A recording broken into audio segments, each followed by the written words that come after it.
I spent 3 years deployed overseas serving my country. When I came home, my brother had drained my parents' savings and convinced them I was the bad son. 3 years of silence, letters, and missing birthdays. I came home to find my brother had rewritten my entire family's story without me there to defend myself. My name is Jordan Callahan. I'm 34 years old. I'm a staff sergeant in the United States Army. I spent 3 years deployed overseas, 3 consecutive tours, back to back to back. I left home at 31, came back at 34. When I left, my parents were fine, stable, happy, had money in the bank and a son they were proud of. When I came home, they were broke, angry, and they blamed me for it. Because my brother had spent 3 years destroying them while I was gone. And I wasn't there to stop it. This is the story of what happens when you leave your family to serve your country, and the person you trusted to protect them uses your absence to tear everything apart.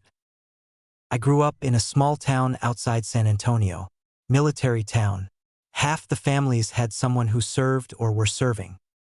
My dad, Raymond, was Army too, retired after 22 years, staff sergeant, same as me now. He was my hero growing up, disciplined, loyal, strong, a man who believed in duty and honor and showing up. My mom, Linda, was a schoolteacher, taught 4th grade for 31 years, patient, kind, the kind of woman who brought cookies to every parent-teacher night and remembered every student's birthday. They weren't wealthy, but they were comfortable. Dad had his pension. Mom had her teacher's retirement. They owned their house outright, had savings, were set. My younger brother Derek was 5 years behind me. Where I was serious and focused, he was charming and easygoing. Where I followed rules, he bent them. Where I planned ahead, he lived in the moment. Growing up, I was the one who got good grades, stayed out of trouble, made Dad proud. Derek was the one who got into scrapes, talked his way out of things, and made Mom laugh. We were different, but we were brothers. We got along well enough. I enlisted at 18. Derek stayed home, went to community college, dropped out, worked various jobs. Nothing stuck.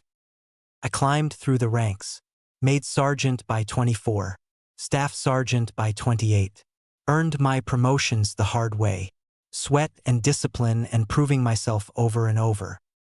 Derek never held a steady job for longer than 6 months. Bounced from construction to bartending to sales. Always had a reason why it didn't work out. The boss was an idiot. The pay was too low. The hours didn't suit him. Mom and Dad never said much about it. He'll find his way, Dad would say. He's just figuring things out, Mom would add. I didn't push it. Everyone has their own path. I just wished Derek's path involved a little more effort. By the time I was 30, my parents were in their mid-60s. Healthy, active. Dad still mowed his own lawn. Mom volunteered at the library every Saturday. Derek lived about 20 minutes from them, visited regularly, helped out around the house sometimes, was the son who was physically present. I was stationed at Fort Worth at the time, 2 hours away, visited when I could, called every week, sent cards on birthdays and holidays. It was a good arrangement. Everyone was fine. Then my unit got orders. We were being deployed overseas. 3 tours, minimum 18 months, could stretch longer. It ended up stretching much longer. 3 years total. 3 years away from home. Before I left, I sat down with my parents. Dad, I need to talk to you both about the next few years. We know you're shipping out, Dad said. He understood. He'd done it himself multiple times. While I'm gone, I want to make sure you're both okay. Derek's nearby. He can help if you need anything. We're fine, Jordan. We've been taking care of ourselves for decades. I know, but just in case. Derek will be here. I called Derek the night before I shipped out. Hey man, I need a favor. What's up? I'm leaving tomorrow. Going to be gone a while. Can you keep an eye on Mom and Dad for me? Make sure they're eating right. Make sure the house is okay. If anything comes up, handle it. Sure thing. Don't worry about it. I've got this. Thanks, Derek. I mean it. They're getting older. They might need help with things. Relax. They're my parents too. I'll take care of them. I believed him. That was my first mistake. The first few months overseas were brutal but manageable. We were stationed in a desert outpost. Heat so thick you could see it shimmer off the ground. Sand in everything. Dust in everything. Boredom punctuated by sudden, terrifying danger. I focused on the mission, on my men, on keeping everyone alive and getting home. Communication back home was limited. We had satellite access for short calls every few days. Slow internet for emails. That was it. No texting. No social media. No real-time connection to anyone. I called mom and dad when I could. 5 minutes here, 10 minutes there. How are you guys? We're fine, sweetheart. How are you? Are you eating? I'm eating, Mom. How's the garden? The garden's fine. Derek helped me with the tomatoes last week. Good. That's good.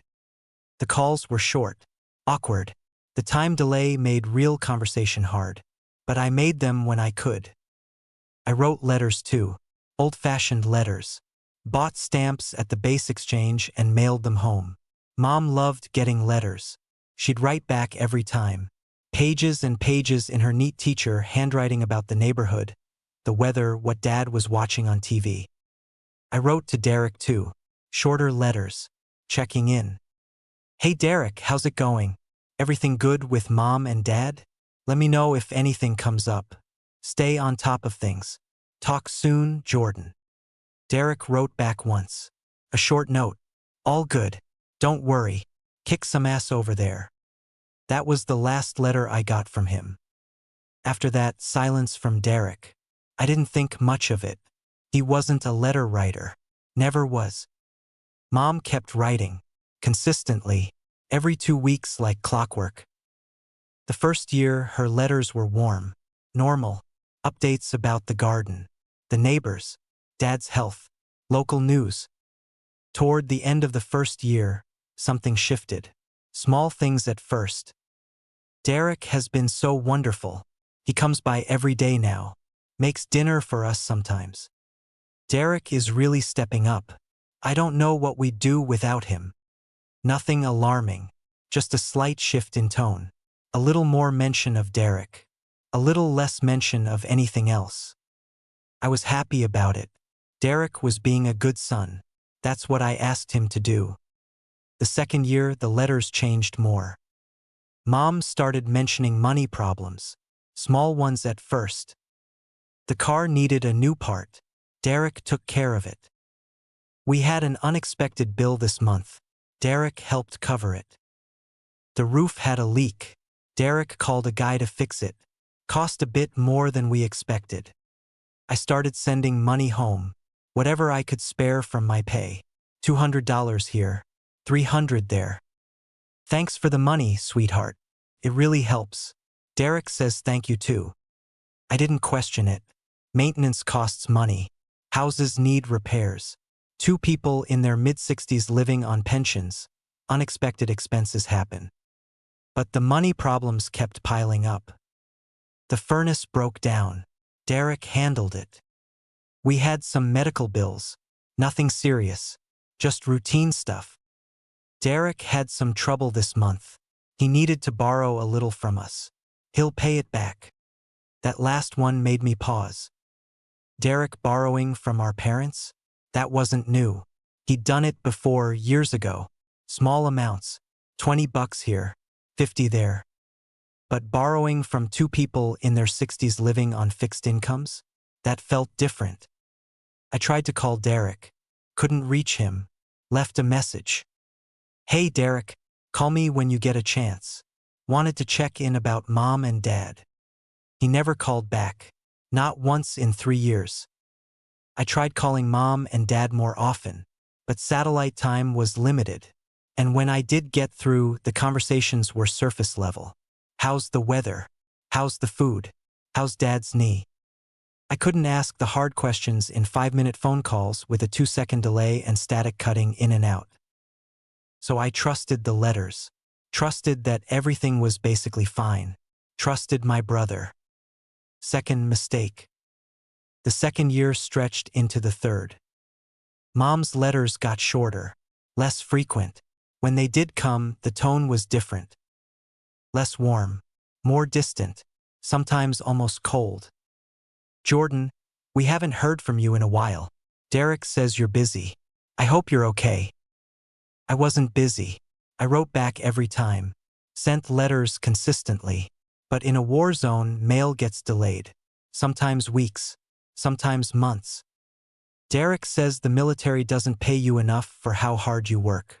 He thinks it's unfair that you're always gone. That one stuck with me. Derek had never cared about fairness before. Had never shown interest in my career, my pay, or anything about my service. Why was he suddenly talking about it to our parents? Another letter, a month later. Derek mentioned that you could have come home by now if you really wanted to. That the extensions were voluntary. I hope that's not true, Jordan. We miss you. Extensions voluntary. That was a lie. My deployments were mandatory. I didn't choose to stay. I was ordered to stay. But Mom didn't know that, and Derek was telling her otherwise. Something was wrong. I could feel it, but I was thousands of miles away, in the middle of a desert with no way to fix it. I wrote back immediately. Mom, the extensions are not voluntary. I don't choose to stay here. I'm ordered to stay. I want to come home. I count the days. I love you and Dad more than anything. I don't know if she believed me. The letters kept coming, but they felt like they were coming from a stranger. Someone who was being fed information I couldn't contradict in real time. Third year. The longest stretch. 12 months without a single visit home. I was counting down the days to my discharge date. Planning everything I'd do when I got back. See my parents. Sleep in a real bed. Eat real food. Be home. Mom's letters during that final year were the hardest. Derek is such a good son. He's always here. Always helping. I wish you could be more like him, Jordan. More like him. The brother who couldn't hold a job for more than 6 months. The brother who had never served a day in his life. The brother who was borrowing from 2 retirees. And yet Mom wished I could be more like him. Because he was there, and I wasn't. I finished my final tour in early March. Got on a plane. Flew home. I hadn't told anyone the exact date. Wanted it to be a surprise. Wanted to walk through the door and see their faces light up. I rented a car at the airport. Drove to my parents' house. The same house I grew up in. Small ranch style. Blue shutters. Dad's truck in the driveway.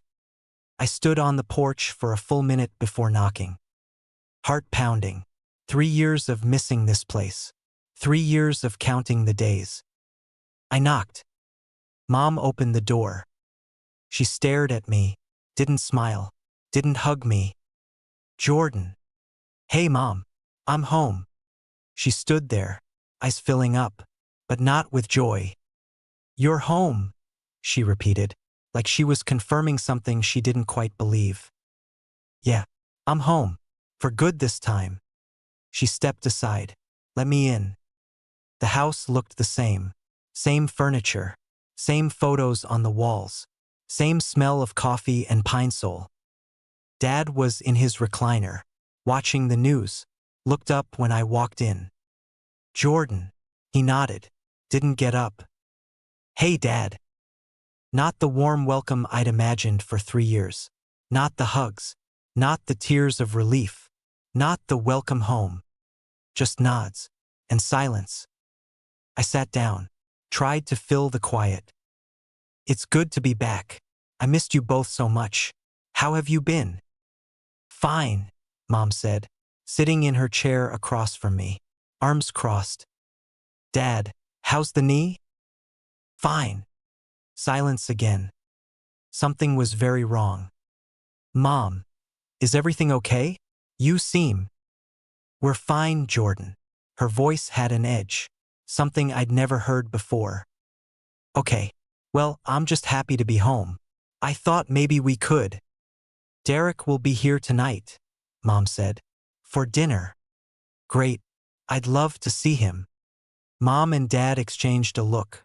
The kind of look that means something just happened that I wasn't part of. What? I asked. Nothing, Dad said. But it was something. I could feel it in the room like a cold draft.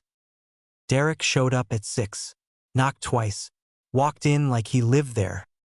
Mom, I brought that casserole you. He stopped, saw me standing in the kitchen doorway. His face went through something fast. Surprise, then something else. Something that looked almost like calculation. Then he smiled. Jordan, hey man, you're back. He hugged me, slapped my back, played the part of the happy brother perfectly. When did you get in? Why didn't you call? Wanted to surprise everyone. Well, mission accomplished. Welcome home, soldier. But something was off. His eyes, the way he glanced at Mom and Dad, reading the room. Dinner was tense. I tried to carry the conversation. So what have you been up to these 3 years, Derek? Oh, same old. Keeping Mom and Dad out of trouble. He laughed. They didn't. That's good. I really appreciate you being here while I was gone. Had to be done. Someone had to step up. Someone had to step up. The emphasis was subtle, but it was there. After dinner, I helped Mom with the dishes. Tried to get her alone. Mom, can I ask you something? What is it? Have things been okay here? Financially, I noticed some of your letters mentioned money problems. Mom's hands tightened on the plate she was washing. We've had some rough patches. It happens. Mom, Dad's pension and your retirement should cover most of your expenses. What kind of rough patches? She didn't say anything at first, just scrubbed the plate. Derek has needed some help. He's going through a difficult time. How much help? Jordan, don't start. Mom, how much? She looked at me, eyes tired, defensive. A few thousand here and there. He always pays it back. A few thousand here and there. Over 3 years, that could be tens of thousands. Mom, that's a lot of money. He's your brother. We help family. I helped family too, Mom. I was overseas for 3 years protecting this country. I sent money home every month I could. Something flickered across her face. Guilt? Annoyance? Couldn't tell. Derek said you only sent money because you felt guilty about leaving us. There it was. Guilty? Mom, I sent money because I wanted to help. Because I love you, not out of guilt. Derek says. I don't care what Derek says. I was there, in a war zone, for 3 years. And all Derek had to do was keep an eye on you and keep his hand out of your pockets. Mom flinched. I'd never raised my voice at her. Not once in my life. I'm sorry, I said, quieter. I'm sorry. I didn't mean to yell. But the damage was done. Mom's face had shut down, closed off. You should talk to your father, she said, and walked out of the kitchen. I talked to Dad later that night, after Derek left, after Mom went to bed. Dad and I sat on the back porch, the way we used to when I was a teenager and needed advice. Dad, I need to know what's been going on here. Dad stared out at the yard without saying a word. Your mother and I have been helping Derek out. He's had a hard time. How hard? He lost his job 8 months ago, needed help with rent. Then his car broke down. Then he said he had a business idea and needed startup money. Business idea? Some kind of online thing. I don't know the details. He said he needed $30,000 to get started. $30,000. From 2 retirees. Dad, did you give him $30,000? Dad didn't answer. Dad. We gave him some of it. Not all of it, but some. How much total? Over the last 3 years. How much have you and Mom given Derek? Dad rubbed his face with his hands, the way he used to when he was exhausted on deployment. I don't know exactly. I'd have to add it up. But it's a lot, Jordan. It's a lot. Dad, that's your retirement money. That's Mom's money. That's your security. I know. Then why? Because he's here. He's the son who stayed. And you were gone. Those words hit me harder than anything that had ever happened on deployment. I was gone because I was serving, Dad. Because I was doing my job. The same job you did for 22 years. I know that. Then why does it feel like I'm being punished for it? Dad didn't have an answer. The next few days I started digging. Quietly, carefully, going through bank statements when Mom and Dad were out. 3 years of withdrawals. January of year 1, 5,000. For the furnace. March of year 1, 3,000. Emergency car repair. June of year 1, 8,000. Derek's rent caught up. September of year 1, 4,000. Medical bills. January of year 2, 15,000. Business startup. And it kept going. Month after month. Year after year. Some of the emergencies Derek had mentioned in his texts to Mom and Dad. I found them on Mom's phone. Texts from Derek. Mom, my landlord is going to evict me if I don't pay this week. Can you help? I'll pay it back, I promise. Dad, the car just died. The repair is 2,000. I don't know what I'm going to do. Mom, I finally have the chance to start this business. But I need the money now or the opportunity disappears. This is my shot. One after another. Always urgent. Always temporary. Always with a promise to pay back. None of it was ever paid back. By the time I finished going through everything, the number was staggering. $87,000. Over 3 years, Derek had drained $87,000 from our parents' accounts. Their savings, their retirement, their security, gone. I confronted Derek. Called him, asked him to come over. He showed up casual as always, hands in his pockets, smiling. What's up, Jordan? I was sitting at the kitchen table. Bank statements spread out in front of me. 3 years' worth. Derek looked at them, looked at me. The smile didn't waver. Oh, yeah, about that. About $87,000? Look, things got tough. Mom and Dad wanted to help. Help? Derek, this isn't help. This is theft. It's not theft if they gave it to me willingly. They're in their 60s, on fixed incomes. You manipulated them into giving you money they couldn't afford to lose. Manipulated? Come on, Jordan. They love me. They wanted to help their son. You made up emergencies, fake businesses, fake expenses. You lied to them for 3 years. Derek shrugged. And what were you doing for 3 years? Playing soldier in the desert while I was here dealing with everything. I was serving my country. And a fat lot of good that did Mom and Dad. I wanted to hit him, wanted to grab him by the collar and shake him. But I didn't. Because he was right about one thing. Mom and Dad didn't see it the way I did. To them, Derek was the son who stayed, the son who was there, the son who helped, even if the help was funded by their own accounts. And I was the son who left. I tried to explain the bank statements to Mom and Dad, sat them down, laid it all out. Mom's reaction shocked me. Jordan, stop it. You're trying to turn us against your brother. Mom, look at the numbers. $87,000. Derek needed help. He's family. We're all family, and he's draining you dry. You don't understand what it's been like here, Mom said. Her voice cracked. 3 years, Jordan. 3 years without you. Derek was the only one who was here, the only one who showed up, day after day. Mom, I was overseas. I didn't have a choice. You always have a choice. You could have come home.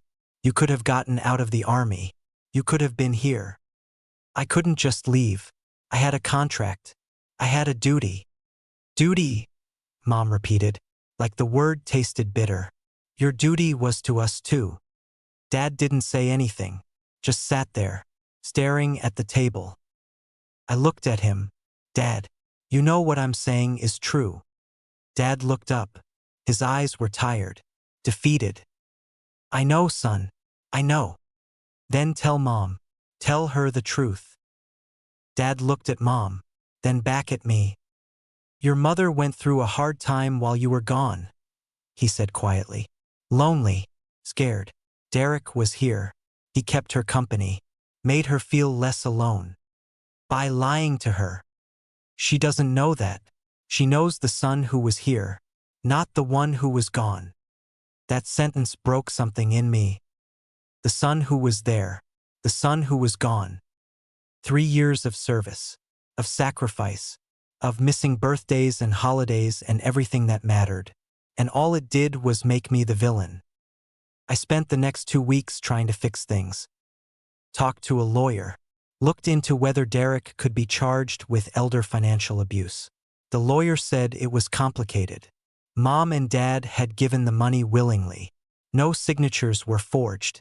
No accounts were hacked. Legally, it's very hard to prove fraud when the victims voluntarily handed over the money, the lawyer said, even if they were manipulated into it. I tried to sit down with Derek again, calm, rational. Derek, I'm not trying to destroy you. I'm trying to protect Mom and Dad. They can't afford to lose more money. They're running out of savings. And whose fault is that, Jordan? You sent what, a few $100 a month? That barely covered groceries. You want to know who was actually paying for things around here? I was, with the money Mom and Dad gave me, which I turned around and spent on their bills. That's not true. Mom and Dad's bills were never that expensive. You don't know that. You weren't here. There it was again. You weren't here. The thing no one could argue with. The one card Derek always had. I tried talking to Mom one more time. Just the two of us. No bank statements. No accusations. Just a conversation. Mom, I love you. I always have. The reason I was gone for 3 years wasn't because I didn't want to be home. It was because I was protecting people. Doing something bigger than myself. The way Dad taught me to do. Mom's eyes welled up. I know you believe that, sweetheart. And I'm proud of your service. I am. Then why does it feel like I'm being punished for it? You're not being punished. I missed you so much. And Derek was here. He filled that space. And now you're here, trying to tell me everything he did was wrong. And I don't know what to believe. Believe the bank statements, Mom. Bank statements are just numbers. Derek is my son. He's your brother. And I don't want to believe he would do something like that to us. She wasn't ready to hear it. Maybe she'd never be ready. I went back to my old bedroom that night. The same room I slept in at 18 before I enlisted. Same twin bed. Same poster of a sunset over the desert I'd put up as a kid, not knowing I'd one day actually see deserts like that. I sat on the edge of the bed, stared at the wall. 3 years. I gave 3 years of my life to this country.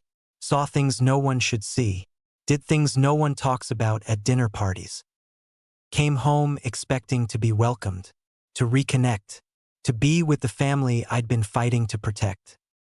Instead, I came home to a family that had been slowly poisoned while I was gone. And the poison was my own brother. Derek texted me that night, late, after midnight. Hey, just so you know, Mom and Dad believe me. They always have, and they always will. So save yourself the trouble and just let it go. I stared at that text for a while after reading it. Then I typed back, I'm not letting go. Not ever. It's been 6 weeks since I got home. The situation hasn't changed much. Mom and Dad still side with Derek. Still believe his version of events. Still see me as the son who abandoned them. I've been paying their bills out of my own pocket since I got back. Groceries, utilities, insurance, making sure they don't fall any further behind. I haven't told them I'm doing it. Don't want it to seem like guilt money, the way Derek framed it. I just do it, quietly, because that's what family does. Derek still comes over, still plays the good son, still smiles at me across the dinner table like he's won a game I didn't know I was playing. I'm working with a lawyer on the financial abuse case. It's slow, complicated. The evidence is there. The texts, the withdrawals, the pattern. But without mom and dad cooperating, it's an uphill battle. They don't want to cooperate, don't want to believe their son did this to them. I get that. I do. It's easier to believe the son who was there than to accept you were manipulated by him for 3 years. But the money is gone. $87,000. Gone. And mom and dad's security with it. I'm not going to let Derek do it again. I've taken over the finances quietly, set up alerts on their accounts, made sure Derek can't access anything without going through me. He's not happy about it. You're being controlling, he told me last week. That's not your call. Someone has to protect them, since you clearly weren't going to. He rolled his eyes. Always the hero, always the martyr. You know that's exactly why mom and dad are so sick of you, right? You make everything about yourself. I didn't respond, didn't give him the satisfaction. I'm 34 years old. I served my country for over a decade, deployed 3 times, missed years of my life. I did it because I believed it was the right thing to do, because someone had to. And while I was doing the right thing, my brother was doing the worst thing. He drained our parents' savings, manipulated 2 loving, trusting people, built a narrative where he was the hero and I was the absent, selfish son. And because I was gone, I couldn't fight back. That's the part that stays with me. Not the money, not the lies, the fact that I was helpless to stop it. I was thousands of miles away, doing my duty, and the people I left behind were being slowly destroyed by someone I trusted. I trusted Derek. I asked him to watch over our parents, and he used that trust to take everything from them. I don't know if my family will ever be the same. Mom and dad are slowly starting to see the truth. Slowly. It's like peeling layers off an onion. Every week, a little more comes out. A little more of the story Derek built starts to crack. Last week, Mom found an old receipt. Something Derek had told her was for a home repair. But the receipt was from a restaurant. 2 people. Expensive. She didn't say anything to me about it, but I saw her face when she looked at it. She knows. Somewhere underneath the denial, she knows. It's going to take time. Maybe a long time. Trust, once broken, doesn't heal overnight. But I'm here now. I'm not going anywhere. I spent 3 years away from this family. I'm not leaving again. Not for deployment. Not for anything. Because someone has to be here. Someone has to show up. Someone has to protect the people you love, even when the threat isn't coming from overseas. Sometimes the threat is right at home. Sometimes it's the brother who smiled and said, "I've got this." And I believed him. That's the lesson, I guess. The one thing 3 years in the military couldn't teach me. Trust isn't something you give to someone just because they share your blood. It's something you earn, day by day, action by action. Derek never earned it. He just took advantage of the fact that I handed it to him freely. I won't make that mistake again. I'm home now, for good. And I'm going to spend however long it takes putting this family back together. One day at a time. The way I was taught.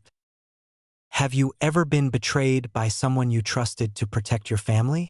Have you ever come home to find everything changed while you were gone? Have you ever watched someone manipulate the people you love and been powerless to stop it? Share your experience in the comments. Sometimes the people closest to us are the ones capable of the deepest betrayal. And sometimes duty costs you more than you ever imagined it would.